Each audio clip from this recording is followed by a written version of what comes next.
This giant ball of spiky nuggets is the Nipa palm, a fascinating fruit that grows throughout Southeast Asia. In the past, I've spoken about how Nipa palm is traditionally used as a fruit and also a moonshine. However, today I'm going to dive deeper because there are some exciting things that you can do with Nipa palm. Some very innovative products can be made using this plant.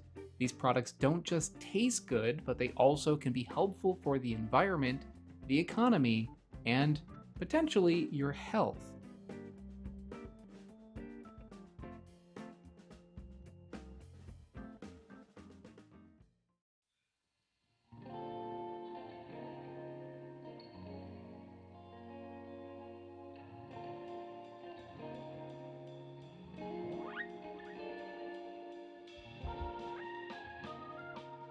If you haven't seen my original episode on the Nipa, I will link that below. But here's a nutshell version. Nipa is the only palm tree that grows in mangroves. The trunk of the tree remains underwater, while the stalks, leaves, and fruit rise above the surface. The fruit forms in a giant cluster like this, which is known as an infructescence. Finding a good Nipa palm in the wild is not easy. From the outside, it's difficult to tell if one is ready. So what you need to do is actually pull one of the fruits out from the cluster and then crack it open to see what's inside. If it's too young, then the fruit will not be formed. It'll be kind of like a liquid in there. For that, you can come back another time. If it's too old, then, well, good luck opening it, but if you do manage to get one open, the kernel inside is going to be hard and flavorless like candle wax.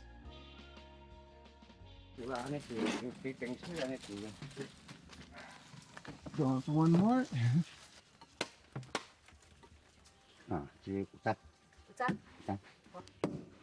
Let's see. Beautiful. Wow, Ah, okay. If you get your hands on the baby bear's Nipa fruit, that is just right. The fruit tastes kind of like a mild coconut, and it is prized as an ingredient in desserts and drinks, but mostly because of the texture. It's delicate. It's probably the best word for this. The texture is really soft, mild flavor. It's very refreshing. Like, I can easily eat like a big bowl of this, like I'm eating like a bowl of Jello. The fruit is not the only part that is consumed. In some parts of Southeast Asia, the Nipa palm sap is also collected. To do this, the infructescence is chopped off, a container is attached to the cut end, and then the palm sap slowly drips into it. This is nothing too unique, as the sap of several different palm trees is consumed as a drink throughout Southeast Asia. So I'm up very high right now to try to get a look at a coconut flower. The coconut flower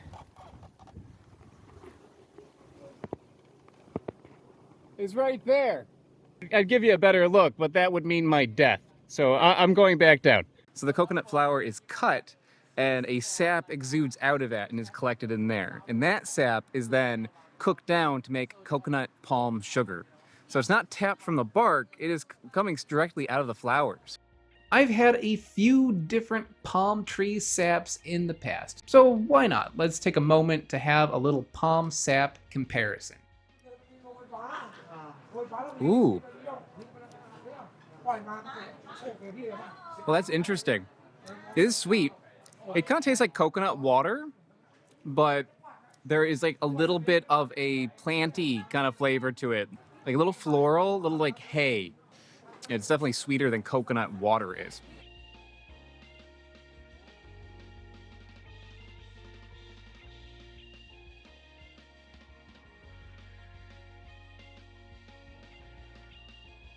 So we've got some fresh collected sugar palm sap juice.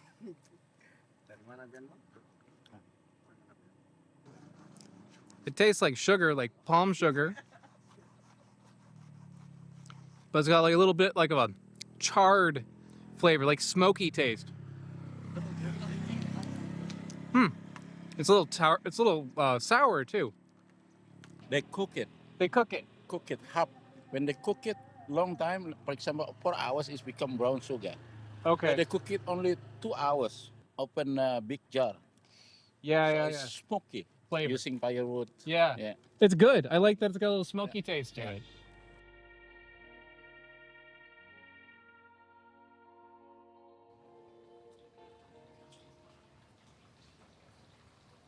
I'd say the closest that I can get to is like a mild sort of drink, like sugarcane juice, like that sort of thing.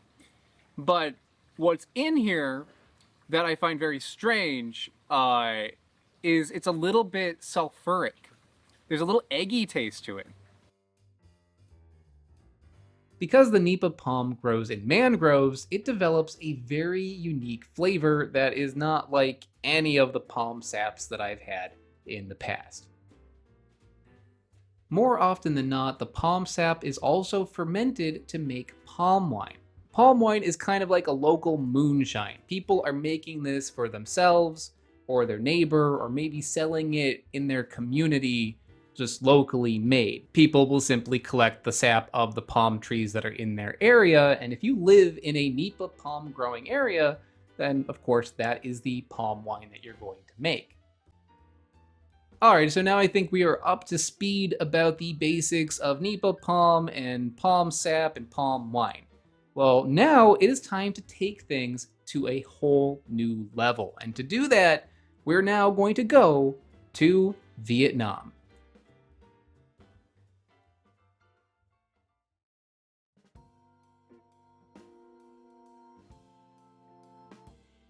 Nipa palm thrives in rivers throughout the Mekong Delta.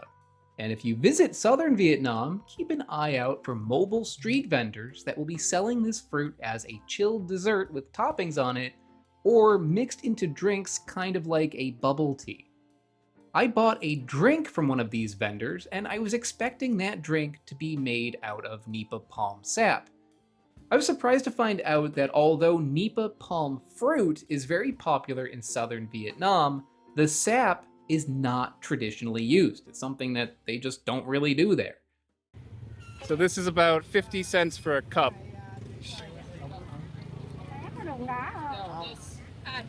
Is the coconut juice that she's using, is that Nipa palm juice? No, It's the normal coconut. normal coconut. Okay. So the Nipa fruit, no juice. Just a flesh in here. Just a Yeah, but you cut it and a sap comes out No. and you can collect it. All my life, I never see the sap from here. Oh, I'll show you. I'll show you a video. Although using Nipa palm sap is not a tradition in Vietnam, within the past 10 years, that has changed in a big way. And today I'm going to meet with the guy who is responsible for this. Greetings, everybody. I am in Ho Chi Minh City in southern Vietnam. Right now, I am actually heading over to a place called Vietnipa.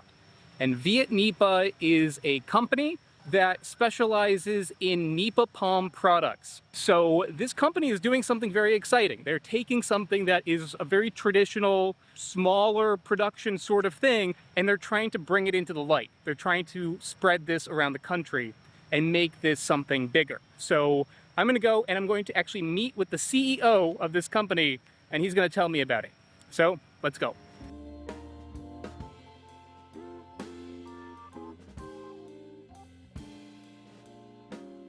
I'm Tien, CEO of the Vietnipa, and I will introduce our product. That is the Nipa palm juice, Okay. and that is our product is Nipa palm syrup and Nipa palm sugar. This is not made from the fruit, though. This is made from the sap that comes from the palm. Yes, that's right. In the south of the Vietnam, very popular the Nipa palm. Okay. When you travel on the Mekong Delta, beside the two river, you can see the Nipa palm anywhere. People just harvest the juice. But our company is a pioneer in the harvest the sap and make the syrup and the sugar. And this is the Nipa story.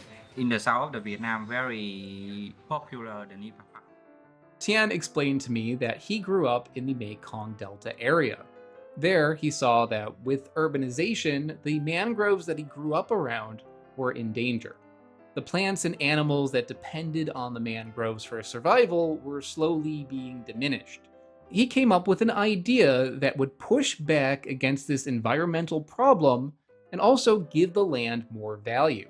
He found the solution by researching how Nypa palm was used in other parts of Southeast Asia, and he learned that the Nypa palm that is everywhere in the Mekong Delta had untapped potential.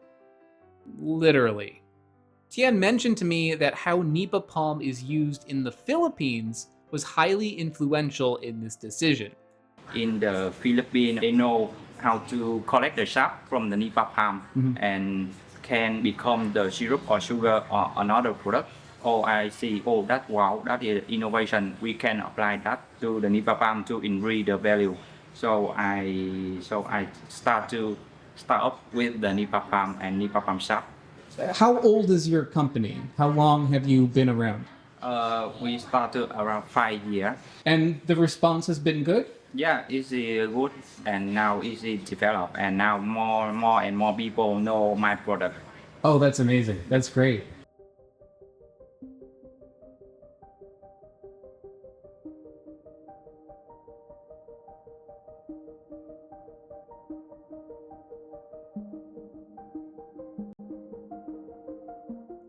At Vietnipa's farm, the palm stalks are massaged for 15 minutes a day in order to increase sap production, kind of like the Kobe beef of the fruit world. When this is done, each Nypa palm produces an average of 1 liter of sap per day, and it will continue to produce that daily for about a month. Wild Nypa palms are used, but new trees are also planted so that there is a consistent and sustainable supply of sap. They cut the head off of the Nypa palm, they collect the sap, they bottle it. That's it. There's nothing added to it, there's nothing removed, it's just straight up sap. Now, I've had Nypa sap before when I was in Malaysia, and I noted it having a very strong eggy flavor. So I'm curious if this is going to be like that. Let's find out.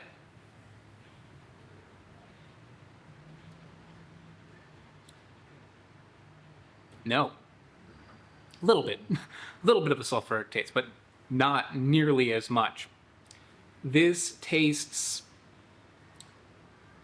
somewhere between like sugarcane juice, coconut water, and like longan juice or like melon juice. There's a little bit of like a mellow sort of fruit flavor in here, kind of like cantaloupe, like a little bit.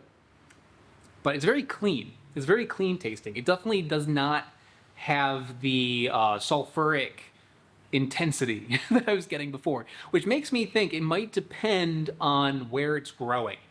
The one that I had in Malaysia was just like, it was like a little river, and I'm thinking that this water, this kind of like brackish kind of water, was affecting the flavor of the sap.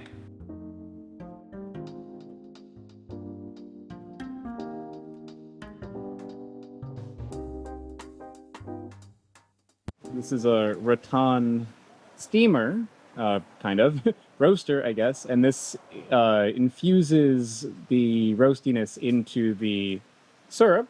You can see these bees here are very happy about that being full of syrup, and that is why it tasted smoky. Nypa palm syrup has a tradition of being used in other parts of Southeast Asia, including Thailand and the Philippines. It is made similarly to the sugar palm drink that I had earlier. The sap is cooked over a fire until it reduces down into a syrup. And I would imagine that it also would have a smoky flavor. However, Vietnipa does it differently. At their factory, the syrup is made in a controlled, sterilized environment. What you get with their syrup is just the concentrated flavor of the sap. Tien explained to me that it takes around 10 liters of sap to produce 1 liter of syrup. So if you're keeping up with the math, that means each tree can produce 3 liters of syrup. What I have right here is the Nipa palm syrup, just on its own. They sell it in big bottles, big 5-liter bottles, but also you can get like a small one like this, just for your home use. Oh, it's very, very thick. I was expecting it to be kind of like a simple syrup, but this is actually like maybe a little bit thicker than honey. It's got a little bit more of a gooiness to it. There's a lot of flavor in that.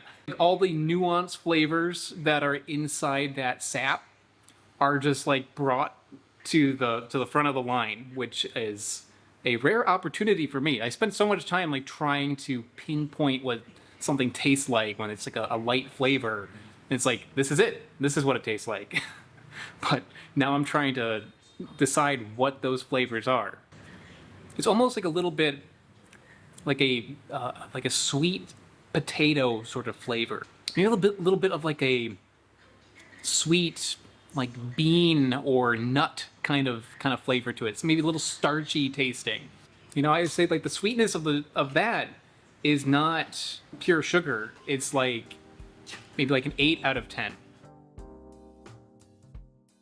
At Vietnipa's retail location, they have a variety of drinks that you can order using the syrup. It's set up kind of like a bubble tea cafe. The syrup is mixed with water and ice, but you also get your choice of topping. For mine, I chose lotus seeds and also, of course, Nipa palm fruit. This is made from the syrup and water. So this syrup here is taken and it is reconstituted about 10 times. So they take, this has got about 25, I've got one right here. It's got about 25 grams of syrup to one large cup. Tastes very different than this. It has a little bit of the flavor of the sap to it, but it's cleaner tasting. It tastes more like if you're to make a drink that's made from sugarcane juice and maybe a little bit like a palm sugar kind of flavor, maybe a little bit like coconut water, that sort of direction. And even though this has quite a bit of the syrup in it, it's not overly sweet. It tastes sweet enough, but it doesn't have like a sickeningly sweet sort of taste to it the way that, you know, like corn syrup would have it. Next, I'm going to try one of the Nipa palm fruits on its own. Really good. The texture on that is wild. It's like, I want to say it's like coconut, but it's not really like coconut. It's softer, but it still has like density to it. But the flavor is mild. It tastes like coconut, but more mild. If you had a bowl of these, you could just like eat them very fast. It would be kind of like an addictive sort of thing to eat. And they actually sell that here. You can get a bowl of these here with different toppings on it, and that sounds pretty good.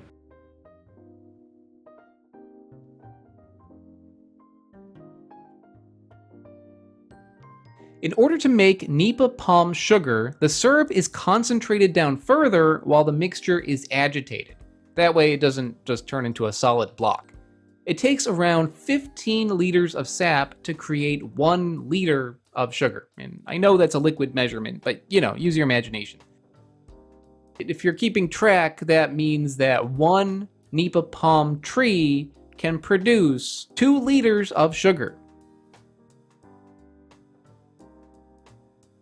This has the consistency not of granulated sugar, it's more like confectioner sugar.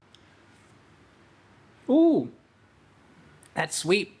It tastes kind of like raw sugar, not like molasses or anything. It's got a fairly clean, sweet flavor to it. If I dig, I can kind of detect that flavor of the syrup that I was getting, like a little bit of that like beany taste, a little bit of that nuttiness, a little bit of that like sweet potato kind of flavor. That is there, but I think like if you were to put this like in a cup of coffee I think most people wouldn't really think that you put Nipa palm sugar in it. They would think maybe you put raw sugar in it. It's got a little bit of flavor to it, but not like a strong, strange flavor or anything. It's fairly clean, even though you're using something that does have a flavor to it. So I can see this being a very useful thing, especially considering it's low glycemic. So people who are diabetic, who need to stay away from high glycemic things, this would be a good alternative. I don't know all that much about medical things, guys. I'm not going to pretend that I do, but I can tell you that it is as sweet as sugar. And it comes purely from the Nipa palm sap, which is wild. I didn't know this was something that could be made.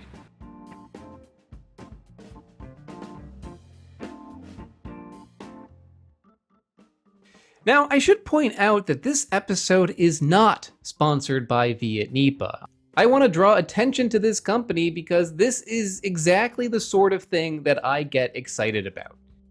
Nipa palm originally was something that I really had to hunt for. It took me over 10 years of traveling to Southeast Asia before I ended up crossing paths with it. It is a fruit that is little known outside of the areas that it grows in, and even in the areas it grows in, the tradition of eating it is in danger of being lost. Vietnipa proudly advertises that their company is responsible for saving over 25 hectares of mangroves, as well as providing jobs for over 120 people in a rural community. And they are mass manufacturing innovative products that will help spread the word about this fruit. Since I visited them, they have expanded further. They now have a caramel sauce, liquid aminos, and they also have a fridge pack of Nipa palm sap that you can get at supermarkets throughout Vietnam. So yeah, if you are interested in trying any of their products, I will list some places that you can order it down in the description. Or if you find yourself in southern Vietnam, pay the shop a visit. Thanks for watching, everybody. I'll see you next time. I would like to give a big thank you to my mega patrons. That includes Smarter Every Day, Bill T, Allison and Clara, Joseph McCorkle, and Jay Fleischman. Patreon and also YouTube memberships is how I do all of the things here on the channel. So if you are interested in learning more about how you can support the channel and get some cool bonuses in return, for instance, there is one where you can get exclusive videos that are not available anywhere else. Information is down in the description below. Thanks, guys. Bye-bye.